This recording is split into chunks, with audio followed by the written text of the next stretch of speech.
மக்களுக்கான இந்த ஆட்சியை, மனசாட்சி உள்ள மக்களாட்சியை ஆதரித்து வெற்றி பெற செய்த மாண்புமிகு உறுப்பினர்கள் அனைவருக்கும் நெஞ்சார்ந்த நன்றியை நமது அரசின் சார்பாக தெரிவித்துக் கொள்கிறேன்.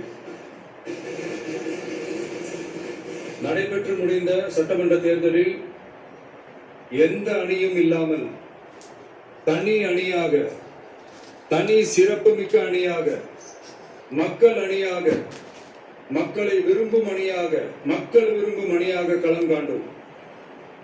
1967 and 1977 தேர்தல்கள் வாயிலாக அமைந்த சாமானியர்களின் அரசை போலவே 2026 சட்டமன்ற தேர்தல் வாயிலாக தமிழக வெற்றிக் கழகமும் சாமானியர்களின் அரசையை அமைக்கும் என்று மக்களிடம் தீர்மானமாக கூறினோம். மக்களும் நம் மீது நம்பிக்கை வைத்து தீர்மானமாக வாக்களித்தனர். வாகை சூடும் அந்த வரலாறு திரும்பியது. விசில் அலை வெற்றி அலையாக மாறியது. ஒரு விரல் புரட்சி விசில் புரட்சியானது.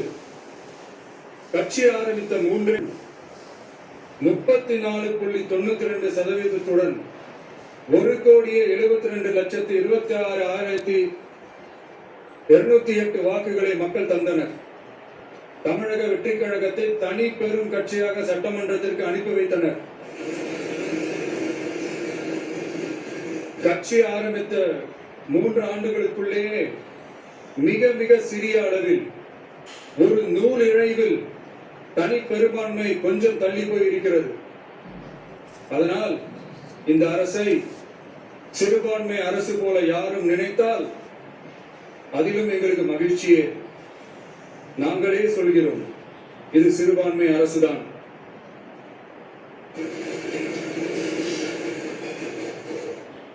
சிறுபான்மை மக்களுக்கான பாதுகாப்பை உண்மையாக நிலைநாட்டும் அரசுதான். அது மட்டுமல்ல, பெண்கள், குழந்தைகள், முதியோர்கள், இளைஞர்கள், அரசு ஊழியர்கள், ஆசிரியர்கள் மற்றும் உழைக்கும் வர்க்கத்தினர் என அனைத்து மக்களுக்குமாக அமைந்த அரசுதான் இந்த அரசு. அந்த நம்பிக்கை அனைவருக்கும் ஏற்பட்டதால் தான் இந்த நம்பிக்கை தீர்மானத்தில் அது நிரூபிக்கப்பட்டிருக்கிறது. இந்த நேரத்தில் இந்த மாமன்றத்தில் நமது அரசு சார்பாக சில உத்தரவாதங்களை நான் தர வேண்டும் என்று விரும்புகிறேன். தமிழக வெற்றிக் கழகத்தின் கொள்கை தலைவர்களான தந்தை பெரியார், பெருந்தலைவர் காமராஜர், அண்ணல் அம்பேத்கர், வீரமங்கை வேலு நாச்சியார், மக்கள் சேவகர் அஞ்சலை அம்மாள் ஆகியோரின் வழிகாட்டுதலுடன் இந்த மக்கள் அரசு மனசாட்சி உள்ள மக்களாட்சியை தரும் என்று உறுதியளிக்கிறேன்.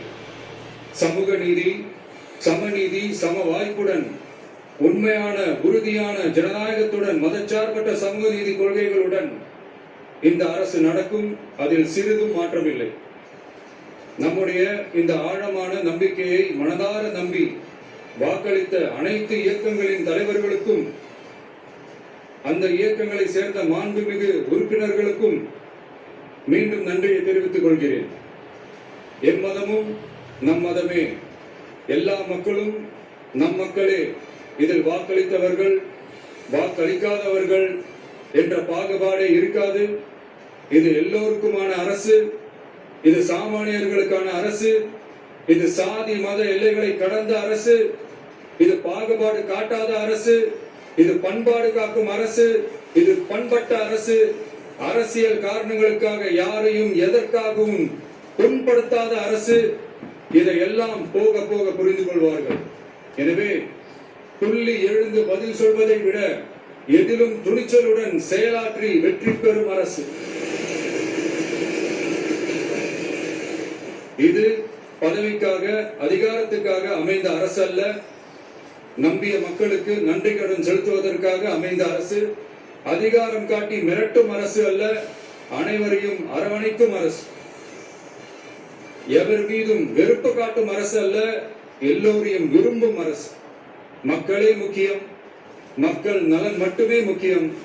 அதுவே எங்கள் ஒரே நிலைப்பாடு. எனவே மனசாட்சி உள்ள மக்களாட்சிக்கு ஆதரவு அளித்த அனைவருக்கும் மீண்டும் என்னுடைய நன்றியை தெரிவித்துக் கொள்கிறேன்.